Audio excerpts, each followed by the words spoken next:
Where's James? James is gone. Okay. Anyway, I'd like to thank James for inviting me to be here for this very important event, the Computex, to say something about Foxconn's endeavor in the AI. And after taking this mission, I've been thinking about what should I deliver. So what can our our audience, will feel beneficial after hearing this speech. So I've been thinking about this. So, after so many days of thinking, finally I thought, I'm not going to talk to you about technologies because we have, very technical experts. They are going to talk about technologies. I'm not going to share with you our business in AI because, it's some of it are confidential. But what I decided to share with you is the train of thoughts, how Foxconn get to this point with our AI factories. So, next, it actually all starts from here. About a year and a half ago, when we had our HHTD 23, we sit in the meeting room in a hotel with Jensen. And Jensen hand-drawn this picture. I look at this picture, I say, wow, what does it mean? Okay, ever since these pictures, the spirit is there, but it's changed, it evolved. So let's look at what we have done with a video that we prepared together with BCG to show you what we have gone through in the last year and a half. Let's play the video. Foxconn is a leader in electronics manufacturing, highly automated and scaled worldwide. Now we're entering a new era, powered by AI. We call it Genesis. With our rapid global expansion, expert production technicians are rising in demand. But seasoned talent is short in supply. Our AI agents capture expert knowledge in areas like defect resolution and equipment tuning, handling 80% of the work, so humans can focus on the most complex 20%. These agents learn, adapt, and orchestrate production, improving cycle time over 10% while generating tokens that lay the foundation for agentic AI. To scale expertise across factories, we're creating next-generation robots that go beyond simple hands and eyes. Using NVIDIA's Omniverse, we train robotic brains using millions of simulations, making them instantly effective in the real world. We call this physical AI, a new form of intelligence that adapts and handles complex tasks with zero human touch. Genesis is a powerful foundation, combining innovative use cases, token repositories, and an enhanced tech stack to deploy AI at scale. Together with leading partners, we are transforming manufacturing. Foxconn Genesis, the next era has already begun. Okay, so this is Genesis. And this is still a work in progress. So there are still things are evolving. And through this journey, we come up with many new ideas.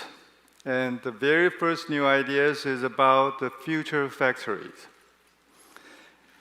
You will have one physical factory together with two other factories, which are very, very important.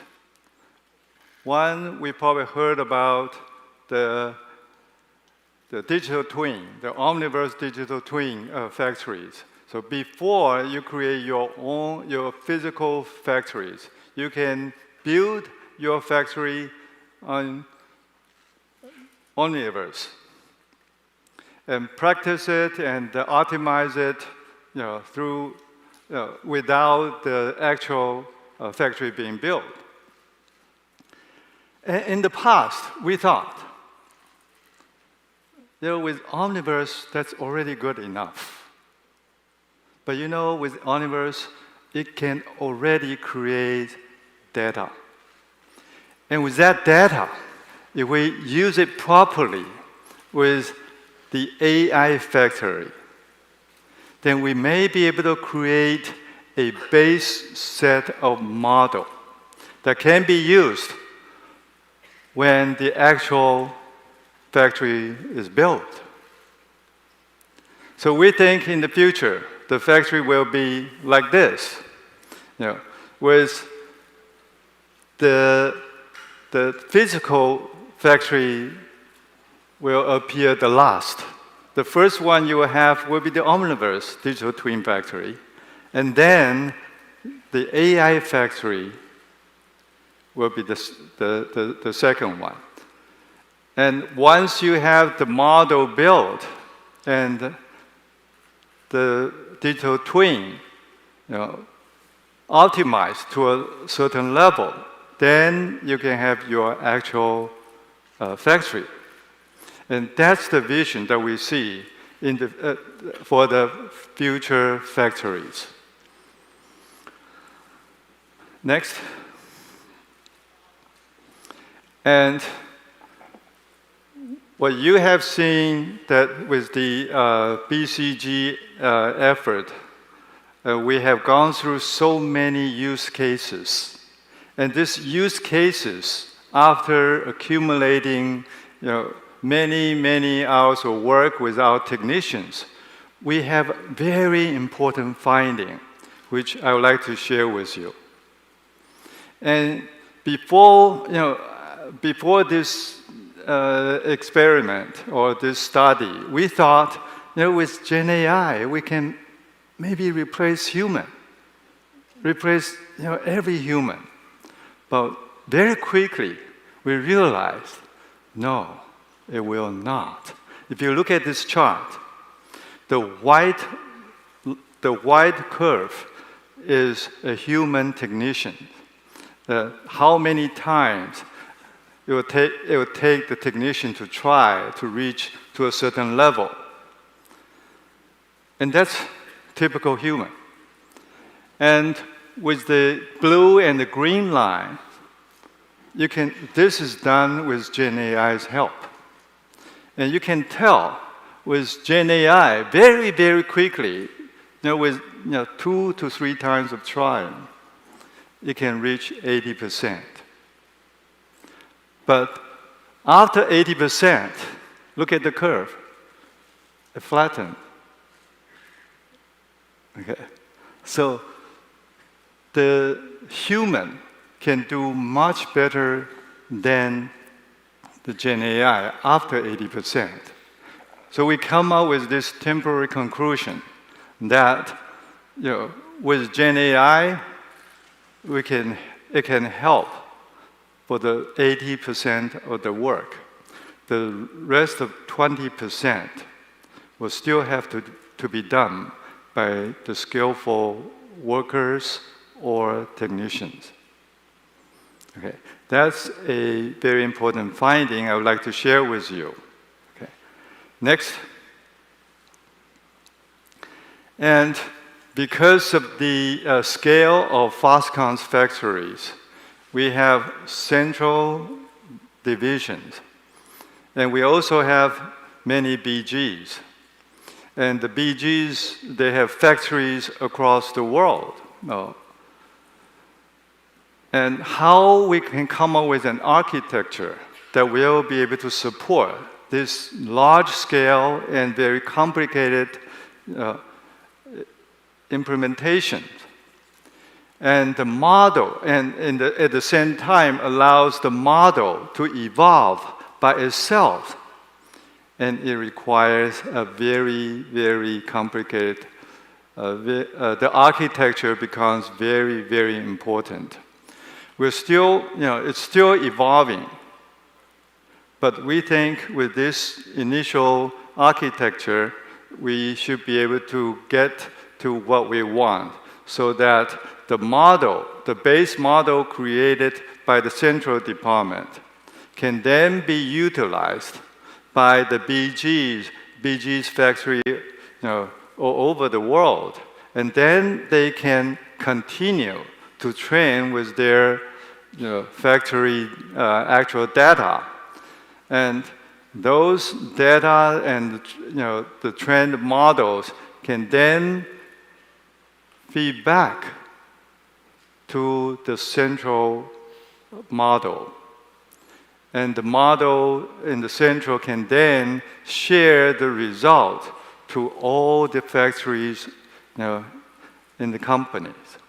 So this is the architecture that we come up with, and we think this, I just want to remind the audience that the architecture is very, very critical. It's not just the LLM itself, and how are you going to deploy the result of the LLM or the GenAI is becoming very, very critical. Okay.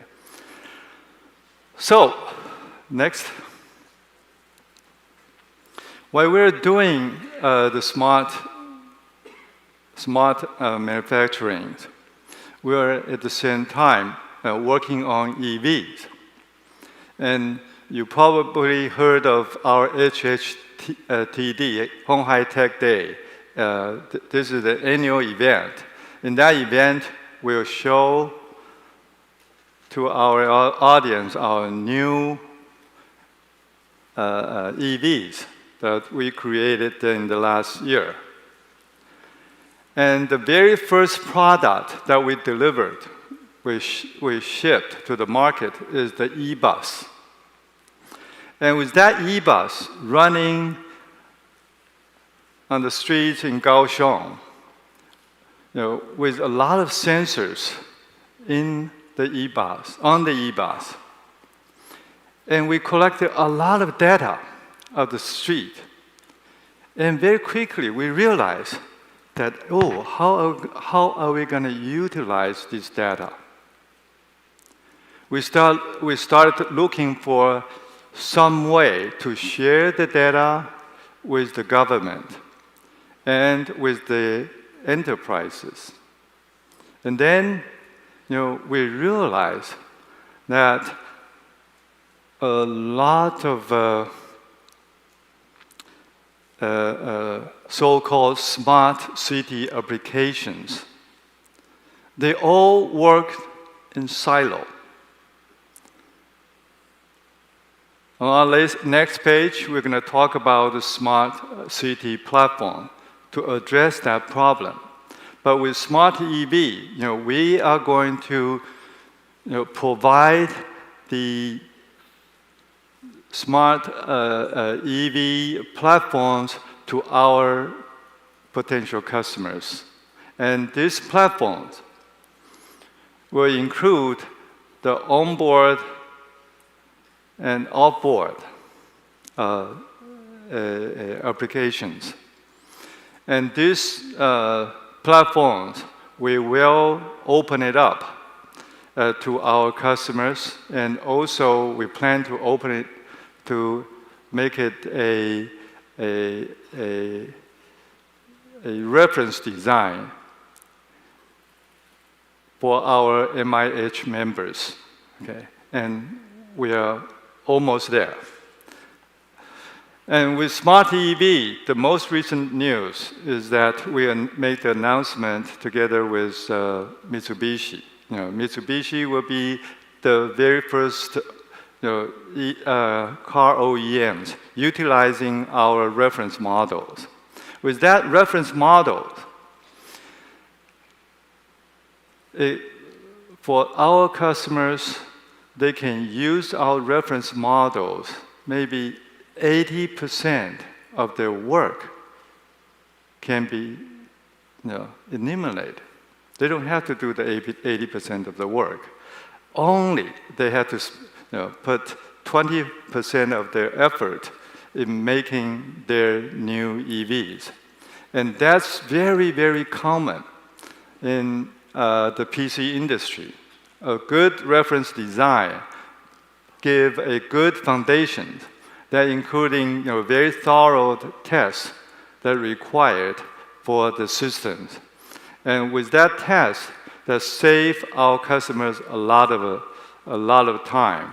So that significantly improves the time to market and time to cost for our customers. Please stay tuned with this new EV announcement.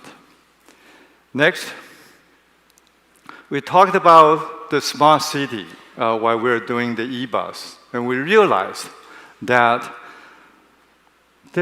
most of the smart city applications, be it smart transportation, smart hospital, or smart schools, or smart buildings, they all work in silo. They don't work together. And we realized that we need a platform for all these smart city applications to build on top of it. So that with this platform, it will connect the government, the enterprises, and the citizens through this platform. And this platform will support not only the data sharing, but also the knowledge sharing. Okay. So with these smart city platforms, currently we are implementing it in Kaohsiung, and also we have a number of other cities in Taiwan is currently working with us on the smart city project. We also have cities outside of Taiwan working with us. So once we have the smart city platform done, I think sometime it will be sometime in a year, we can show it to you that, hey, with this platform, how easy and how useful it is to share data, and to share the knowledge between all these applications. Next.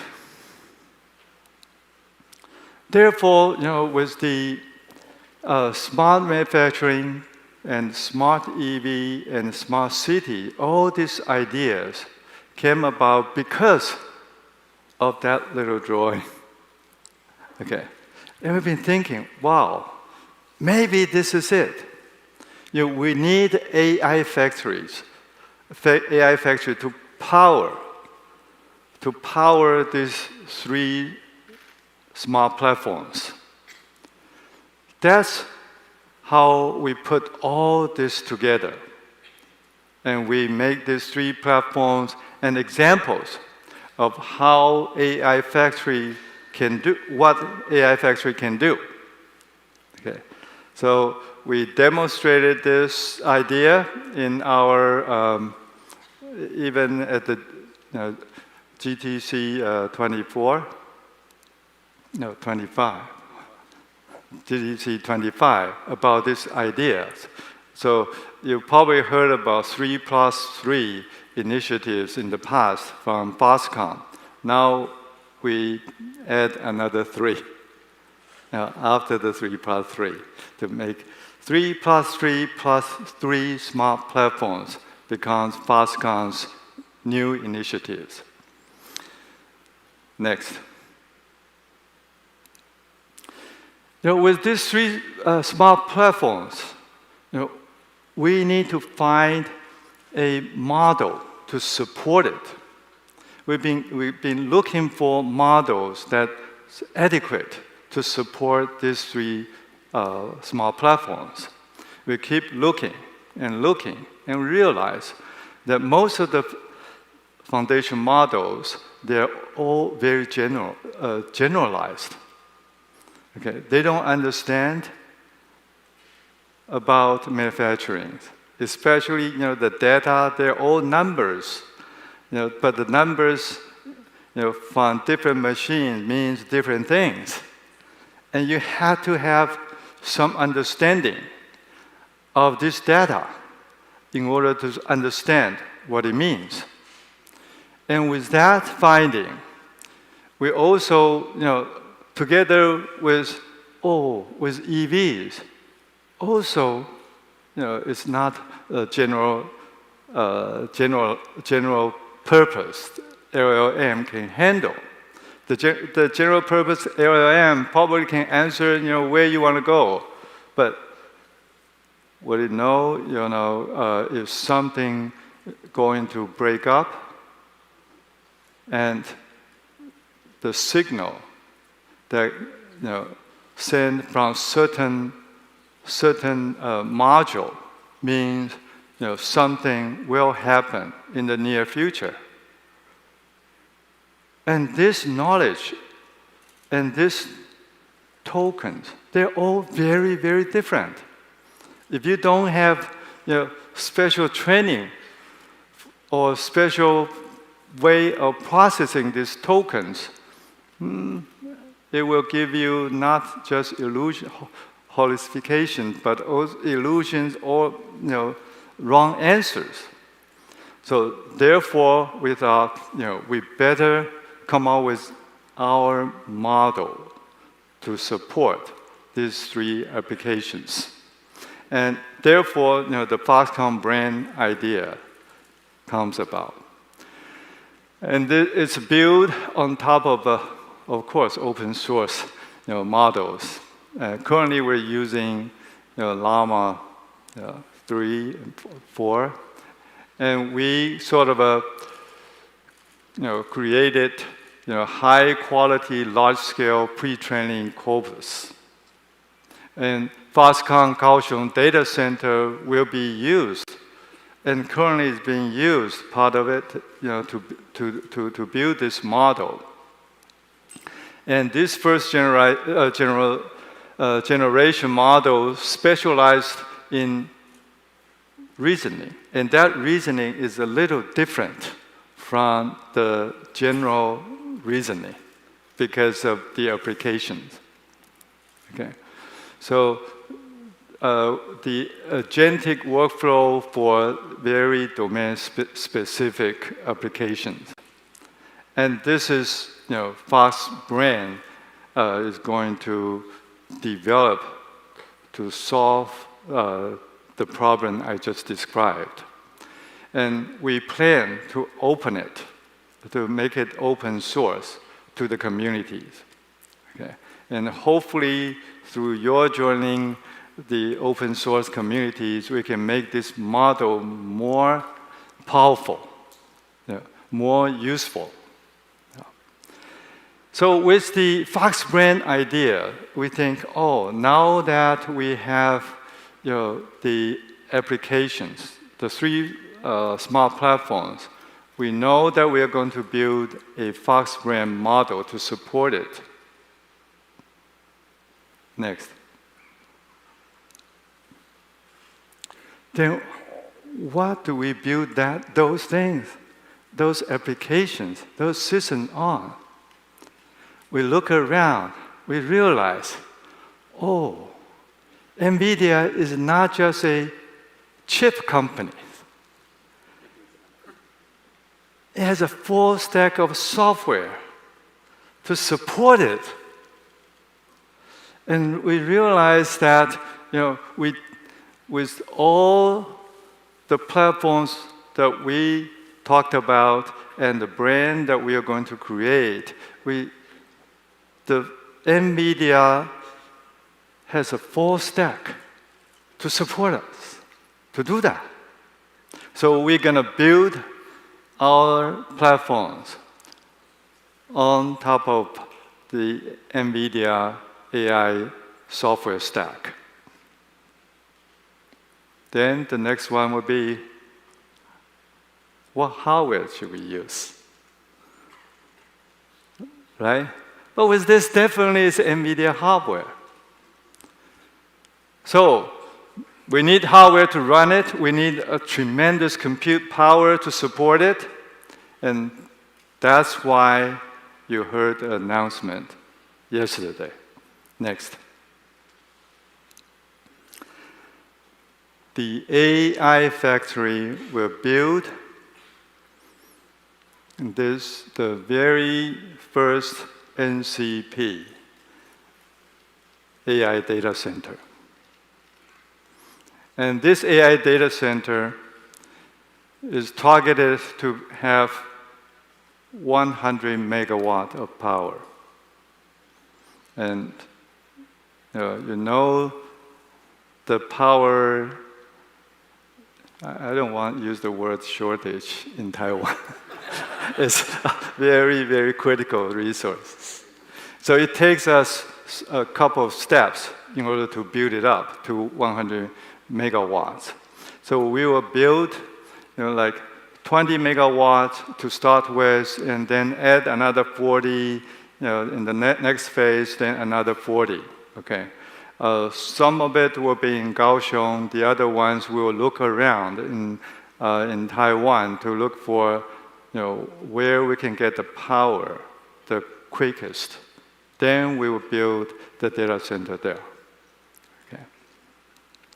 So with all this AI related the applications, the brain and the software stack and hardware and computing power, all comes within the last 18 months. We've gone through all this journey, all this exercise to come out with the current status. Together, we work with BCP and BCG and NVIDIA and other partners to create the whole ecosystems. And hopefully, with all these ecosystems, we're able to become the leader in the AI manufacturing at the least. And if we're lucky, we can become the leader in the smart city platforms. And very, very likely that will happen. Okay? If that happens, we estimated the compute power that will be needed for supporting the cities, the smart cities, would be huge. So that's why, about a year ago, when people asked us, whether you see the slowdown of the compute power requirement, I told them, no, this is just the beginning, and because we see the application is coming, and we also see the evolvement of the models. It will only become bigger and bigger, So don't worry. It will not slow down, at least in a foreseeable future. Okay. Next. This is another discovery that we had while we're working on the smart city. And we look at the demographic data.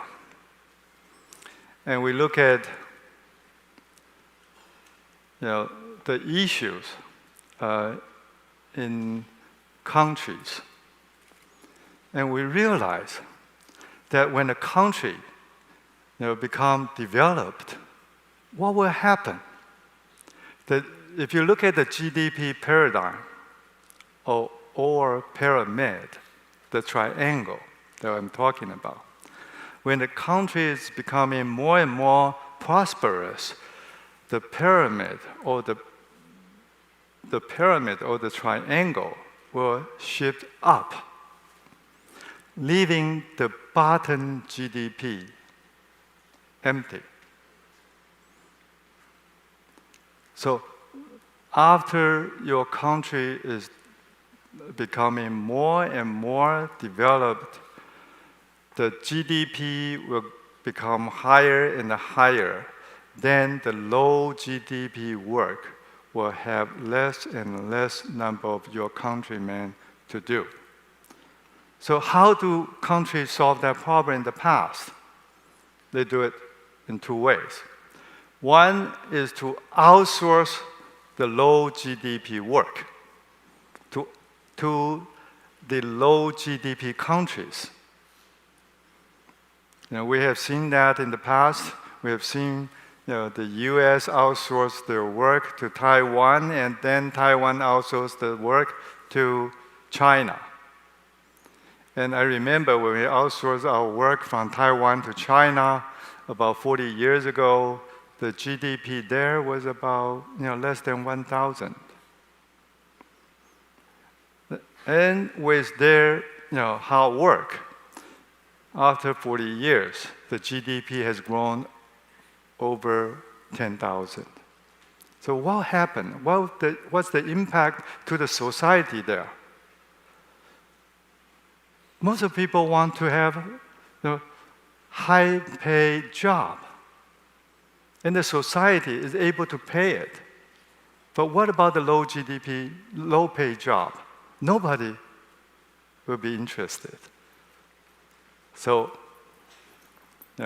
eventually they're going to outsource the low GDP job to other low GDP countries. Eventually, you will be running out of low GDP countries.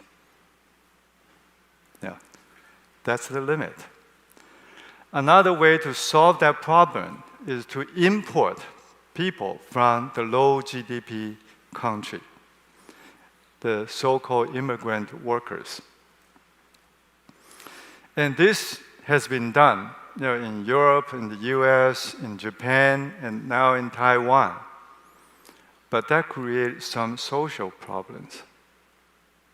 But in the past, there's no other way to solve that problems. Now with the advent of GenAI, we see a great potential of that. With GenAI plus robotics, that will fill the void, the gap. And that's the opportunity I see. And that is a tremendous opportunities with GenAI plus robotics to fill the void or the gap when a country, they become more and more prosperous, the low GDP work will be done by the GenAI plus the robotics. It's not the service, it's not entertainment. I think that's the real challenge for all developed countries. Okay? So that's a great opportunity for all of us, and I urge you and the countries, developed countries, the leaders of the developed countries, to watch the development of this very, very carefully. Okay. So,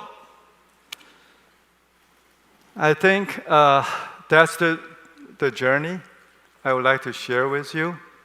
And as I said, we're not going to talk about the business. We're not going to talk about the technologies, just the trend of thoughts, how we started, and how we come out with the current stage. And as I said, this is going to evolve. And with working with partners like NVIDIA, and the technology leaders, we think with our collaborative work, we are able to accelerate that progress. Okay, so before I introduce, this talk is broken into two parts. The first part, I'm almost done with it. The second part, we'll have our special guest joining us. But before I introduce, that man, I would like to make a brief announcement that Foxconn will work with TechOrange to create Taiwan's leading robots community to drive innovation and the industry growth. Because of that GDP paradigm shift syndrome. Okay? So let's just wait and see. Okay, thank you for listening.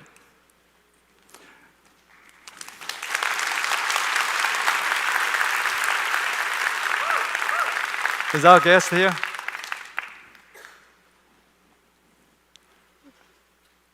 Okay, good.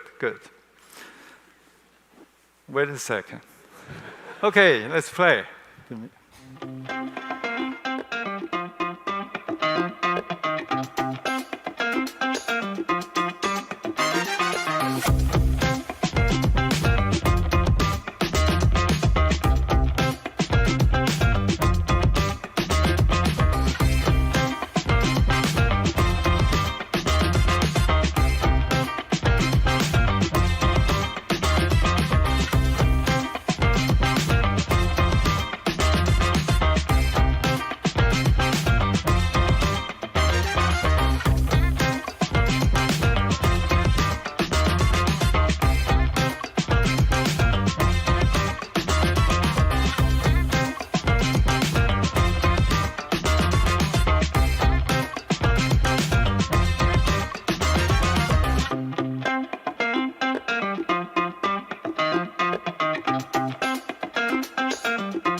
Okay, ladies and gentlemen, let's welcome the superstar of the AI industry and the leader of Team Taiwan. Go Team Taiwan! 大家好。I don't have to introduce him anymore, right? I still love being introduced.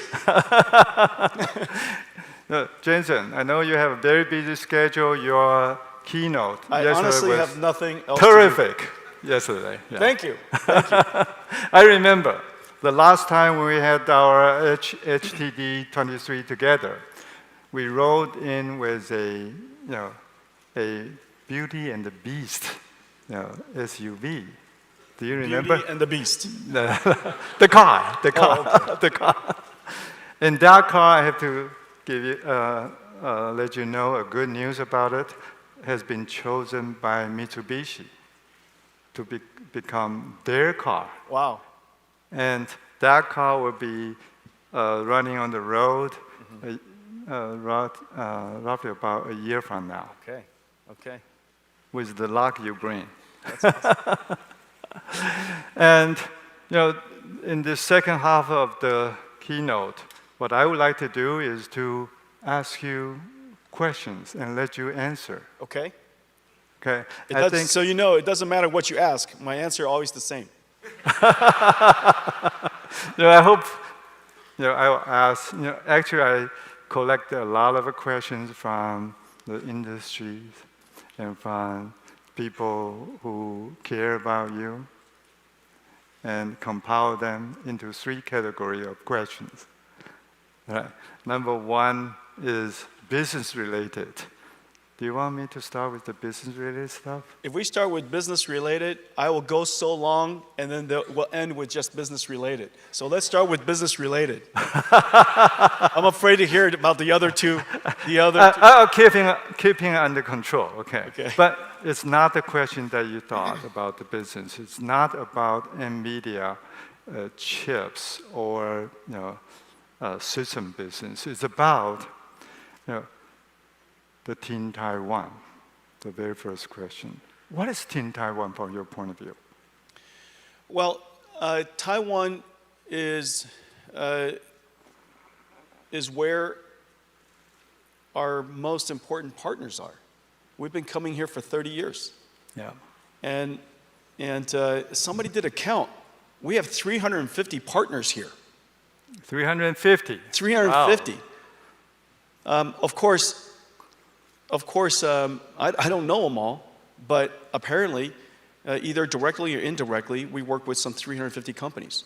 And you know that the technology supply chain is incredibly deep here. Right. And it's much more complicated than people think. I made a movie the other day that I showed yesterday, and it just shows the breadth and the depth of technology that is here in Taiwan. And so, as a computing company, this is the epicenter of the world's computing industry. This is where it starts. And everything from the chips, of course, to the systems, and now increasingly, the pioneering work that is being done in the automation of robotic factories and building robots. You know very well, this is one of the largest electronic manufacturing regions in the world. Yes. And not only is it the largest, it's the most advanced. And the things that we build here are incredibly complicated. Now, you and I were talking about building GB200 servers. It has 1.2 million components. It weighs almost 2 pounds, completely liquid cooled. Each rack is a couple, $2-3 million. All these numbers. And remembers. Yeah, and so they're not that hard numbers. And just so you know, I rounded them all. It's 1.8 tons. It's 1.12 million parts. Yeah. So I rounded it up for your benefit. So anyways, the technology is incredibly complicated. In order to build one of those Grace Blackwell racks, how many companies were involved and how much robotics technology is actually involved. So if you look at the work that we've done. In the last 2 years since you and I were on stage together, starting to talk about AI and robotics, since then, Foxconn is using NVIDIA Metropolis for smart cities, NVIDIA Metropolis for smart factories, NVIDIA Isaac Groot for robotics, NVIDIA Drive for autonomous vehicles, NVIDIA Omniverse as the digital twin operating system for all of that. And yesterday we announced that we're going to build an AI factory for you to use, for me to use, and for Taiwan, the entire ecosystem to use. Yes. And so now Foxconn is going to be a world-class regional cloud provider, AI cloud provider. And so look at the breadth of work that we do together now. It covers literally every, not to mention for manufacturing inspection agents with computer vision and vision understanding. And so everything from agents to robots to, robots with wheels, robots that are orchestrating robots to build robots, And so this is. I've seen that. This is robots building robots. Yeah, this is in person. This is literally Foxconn. This is Foxconn. One of the most advanced technology companies in the world. You just happen to apply technology to manufacturing. We apply technology for technology's sake. You apply the technology to apply for manufacturing. And so it can't. We shouldn't be surprised, but everybody should be deeply impressed by the technology of Foxconn. Thank you very much. And so, did you notice? I just want to demonstrate something. It didn't matter what he asked. No, I asked only one question, and that question. That's where it is. Go ahead and ask me about my jacket. No. No, I just want to demonstrate something. Okay. I'm not going to ask about jacket. Okay. No, I just want to demonstrate. It doesn't matter what you ask. You answer the same thing. Okay. I see. Because from there, I was going to talk about Omniverse and robotics. Great salesperson. Anyway, my next question is: have you heard about TEMA? From who? TEEMA. It's an association, Taiwan Electronics and Electrical Manufacturers Association. Did I do something wrong? No. Oh, there's something he doesn't know. I was just made the chairman of TEMA. TEMA. Well, congratulations. Okay. TEMA. Congratulations. Did you do something wrong? I hope I hope no. But anyway, it's the largest association in Taiwan with more than 3,000 members and accounts for over 50% of export value of Taiwan. Okay, aggregate number of workers in Taiwan. I thought Foxconn represented 40% of export. Well, 37%. Because our business model we're worldwide, so the revenue counted in Taiwan is only about half. Okay. Yeah. So TIMA is the association. I think most of the members are most of your suppliers are members of TIMA. Okay. With this rapid changing AI industry, what advices do you have for your suppliers in the TIMA as a TIMA member? Any advices for them? Yeah, I do. It'll come to me in just a second. But I'm just going to have to start. I do. So let me make an observation. In fact, vast majority of the industries, the companies focused on industries, has largely been left behind as during the software revolution. And the reason for that is because you're obviously industrial because you understand mechatronics. You understand mechanicals, you understand chemicals, you understand the deep physics part, the sciences part of industry. That industry was formed out of the last industrial revolution. And Taiwan is excellent in those industries. But when software came, it was a brand new skill, and those skills were quite unusual and quite unnatural for these companies. Number one. Number two, first observation. The second observation is that when AI started 10 years ago, it was very interesting, but not very useful.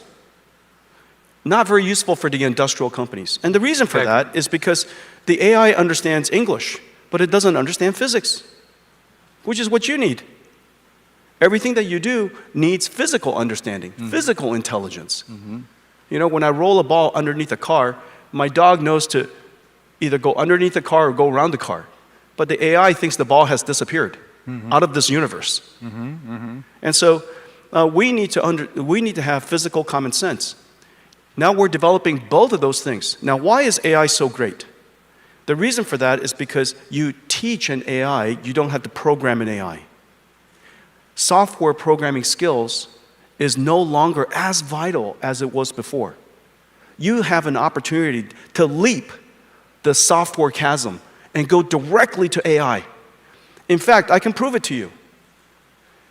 Everybody is a software programmer now.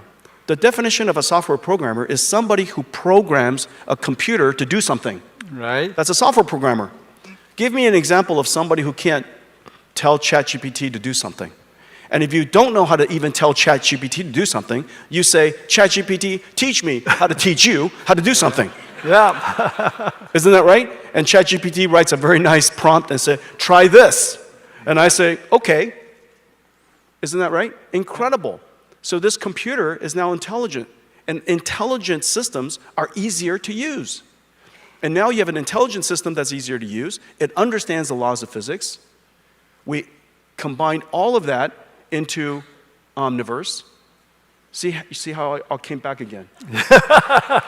It came all the way back into Omniverse, which you are using as a digital twin. Yes. Isn't that right? Yes. And within the digital twin, you could design your plants, you could operate your plants, you could simulate your plants, and plan everything before you operate it greenfield or brownfield. Exactly. Isn't that right? And so all of a sudden, every company in TIMA is now a technology company. And has to be, right? Has to be a technology company. It doesn't matter what you ask me. Okay. If I switch to ask one-track mind. Personal related questions. It's going to come right back to TIMA. Okay.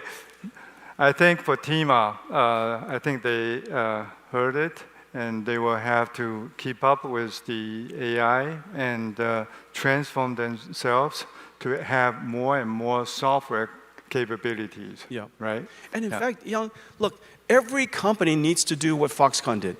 When you and I first talked about AI, you didn't talk about AI and read about AI and kept thinking about AI. You just started working on AI.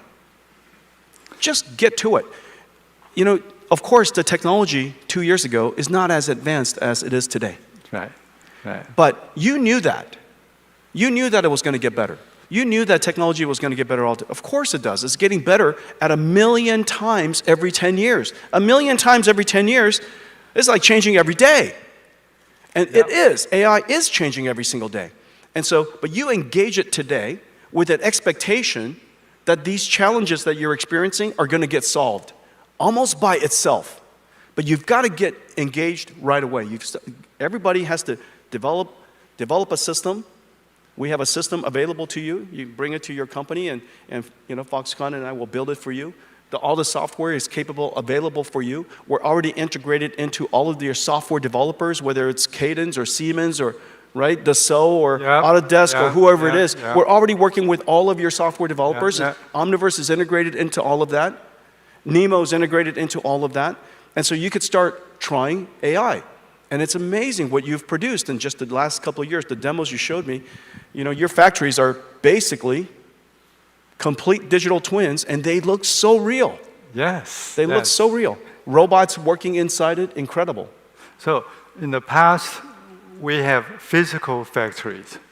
Then we use Omniverse to create digital twins. That's right. And then we realize we need AI factories to support both of them. That's right. To make it more and more powerful. And all these changes evolve so fast. And the reason why it's evolving so fast is all because that man, you, created chips running so fast and advancing so fast every year. And my next question for you, do you see any limit in terms of a hardware speed, for the AI? Remember, Moore's law ended. Moore's law ended because we're at the limits of physics. And so the cost of the transistor is going up, as it should. The energy efficiency of the transistors and the processors are not going up very fast, understandably. And so we have to try different skills and different techniques. And so we're developing multi-chip packages, 3D packages. One way to do that. The other way to do that, of course, is this incredible invention called NVLink, where we connect all of these chips together into one giant chip. The size of the wafer is probably, like this. And so all of these chips are working together as one. We used advanced mechanical systems and liquid cooling systems to compress the systems into one giant rack. But very importantly, software. Our architecture and the algorithms that we're developing on top of it allows us to reformulate the AI models, reformulate how the work is distributed across these supercomputers. The networking, of course, is a big challenge and a big opportunity. Instead of passing information back and forth, we could do in-network, in-fabric reduction. And so, we all send our answer together for us to combine all the answers. But why don't we just send it to the network? The network combines the answers and already sends it back to us, so we don't have to receive it. So we reduce the amount of traffic practically in half. And so all of these clever ideas combined has allowed us to improve AI performance tremendously. People say it's about, 2x every 6 months. I actually think it's probably working faster than 2x every 6 months at this point. It's probably like 2x every 3 months. The combination of all these things, I call it full stack, but basically you're innovating chips, innovating systems, innovating at the data center, innovating the operating system of the data center, and innovating the model all at the same time. So from what you see so far, only the sky is the limit. Looks like it. Only the sky's the limit. And this is the really amazing thing, Young. So there's the there's the computer industry that was created. And remember, the first time I realized this was going to be an industry, that the computer industry was going to be, was when Bill Gates, in one of his interviews, and he was so young. It was 1984, maybe 1985. I heard an interview where he said that Microsoft is not a maker of word processors or spreadsheets. It's a manufacturer of software. And at the time I heard it's a manufacturer of software. What does that mean? Software is so easy to manufacture. You write one copy, and the rest of it is duplicated, okay? And the rest of it is free. And so how would you create an industry where everything that you produce is free? Well, of course, he invented licensing. Yeah. And so yeah, I didn't realize what he had in mind was a whole bunch of lawyers. But more importantly, what he meant was there's a methodology, there's a production methodology associated with software, and look at all the software they produce today. It was a visionary idea, and now it's $1 trillion industry. Well, our industry, remember, AI is a great technology, but AI is also an industry in itself. Just as software, you got spreadsheets and word processors, but collectively, software is an industry in itself. AI is going to be an industry. However, the AI is going to be produced by factories. And so now you just have to think, how large is the automation, agents and robots industries that we'll support? And every one of those agents and robots will need factories to produce the tokens for them at all times. I think that we've unquestionably discovered, invented, created a new multi-trillion-dollar industry, which is the reason why everybody's so excited about it. Excellent, excellent. Okay, so the time is running short. I'm trying. I have so many other questions. As I can to exhaust all of the time. Thank you. Then I'm gonna skip some of the technology-related questions. I'm gonna go to the personal questions. I hope you will not be offended. Okay? Let's take a technology question. In China, everybody knows all my favorite restaurants in Taiwan anyway. No, it's not that. Everybody knows where I'm going to be this afternoon. It's not that. There's an old Chinese saying that every successful man stands a terrific woman. I'm not going to ask you who that woman is. But I want to ask you, do you? I hope it's the same one I have in mind. So, do you want to say something to her? Openly? Openly? I say the same thing to her every day. Love you, honey. And so, anyways, I met her when I was 17 years old, and she had just turned 19, and so I dated an older woman for most of my life. What part of the States you met her? Oregon. Oregon. Yeah, we were lab partners in electrical engineering. Oh, lab partner. Okay, so imagine the odds. Imagine how smart you have to be to achieve this, okay? So there are 250 students in electrical engineering fundamentals. There were only 3 girls. I was also statistically impossible. Not only that, it is very clear who's the youngest person in class. I was 128 pounds going to college. Oh. I graduated at 132 pounds or something like that. Okay? I was 128 pounds. And so I looked like a kid when in a room of adults. And so I just went up to her, and I noticed this beautiful girl in the class. Listen. And I went up to her, and I used my superpowers.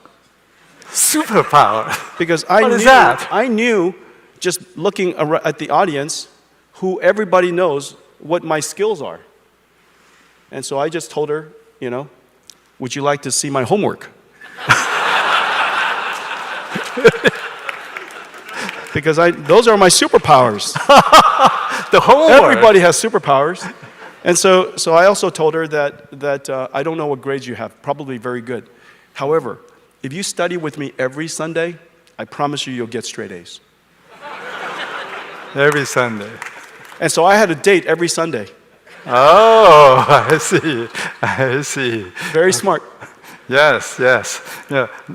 That tells us the reason why he is so successful starts from age 17. Okay, not just now. Okay, my last question for you is that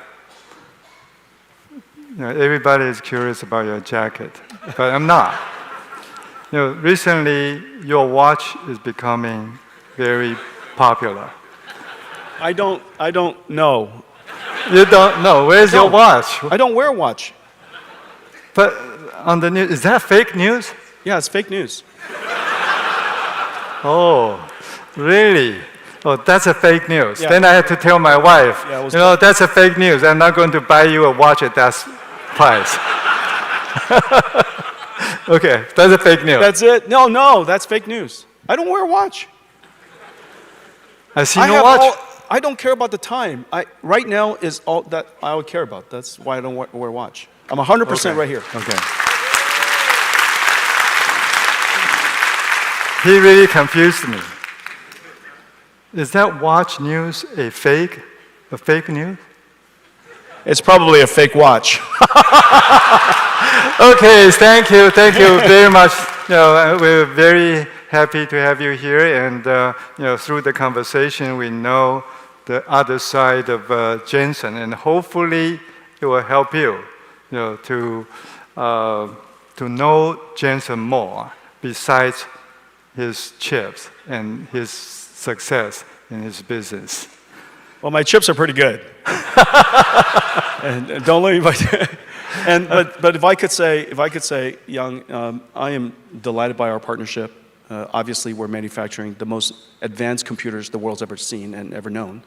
And during our meeting yesterday, one of your leaders said, no one has ever manufactured systems this complicated. But very importantly, no one has ever manufactured supercomputers at this rate. Yes. Most of the time, you plan a supercomputer for 3 years, and you build one.